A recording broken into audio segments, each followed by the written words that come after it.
L'édition en langue française, elle vous est présentée par Teddy Patou.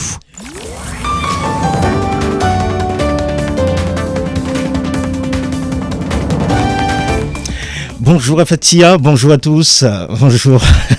Merci d'être avec nous sur Radio 2M à la une de l'actualité, les élections présidentielles en Égypte. Les votes ont démarré ce matin pour un scrutin sans réel suspense. Le président Abdel Fattah al-Sisi cherche en fait à obtenir un plébiscite. Il est assuré de décrocher un deuxième mandat. En face de lui, un unique concurrent, Mustafa Moussa, qui est l'un de ses propres partisans. Il avait d'ailleurs appelé à voter pour al-Sisi en début de campagne. Le principal enjeu de cette élection reste le taux de participation. Nizrine El Akouni.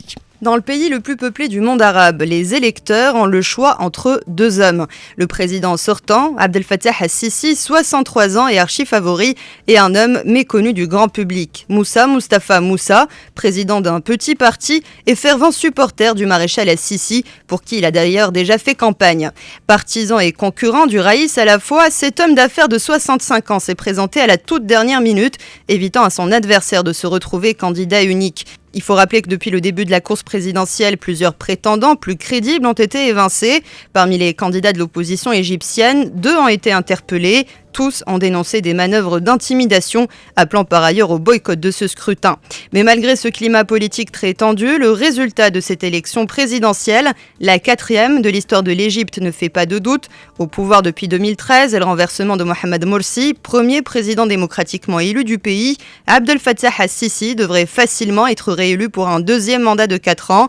La participation au scrutin reste donc le grand enjeu des 2 prochains jours.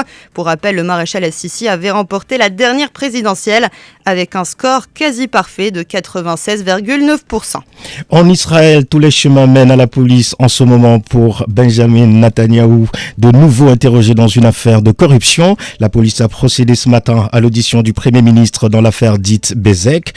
Le plus important groupe de télécommunications, son épouse et son fils seraient également auditionnés. C'est la première fois que le Premier ministre israélien sera confronté aux déclarations de l'un de ses hommes de confiance, également cité dans l'affaire.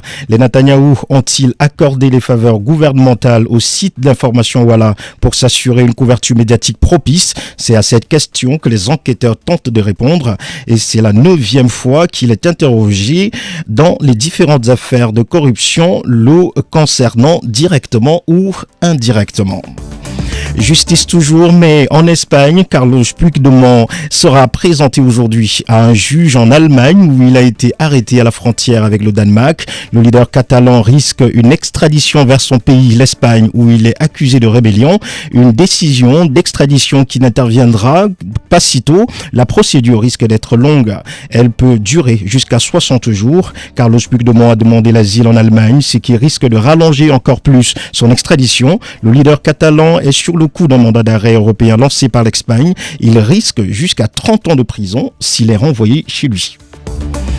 Le président Recep Tayyip Erdogan rencontre aujourd'hui à Vama en Bulgarie les dirigeants des institutions européennes. Au menu de nombreux sujets épineux, entre autres la détérioration de l'état de droit en Turquie depuis le putsch manqué de juillet 2016, le pacte controversé sur les migrants, l'offensive turque contre la milice turque kurde en Syrie. La rencontre s'annonce tendue et pour ne rien arranger, elle arrive quelques jours après un échange vif entre la Turquie et les dirigeants européens sur la Grèce et Chypre.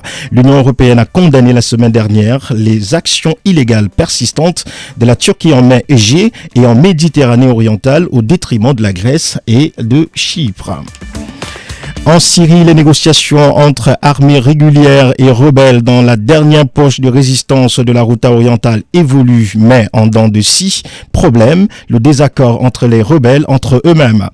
Au sein de la faction Jaï al-Islam, les dirigeants sont divisés. D'un côté, un camp dur qui refuse toute négociation. On leur impute l'assassinat hier de 5 soldats syriens tués par les francs-tireurs, une manœuvre qui viserait à saboter l'accord.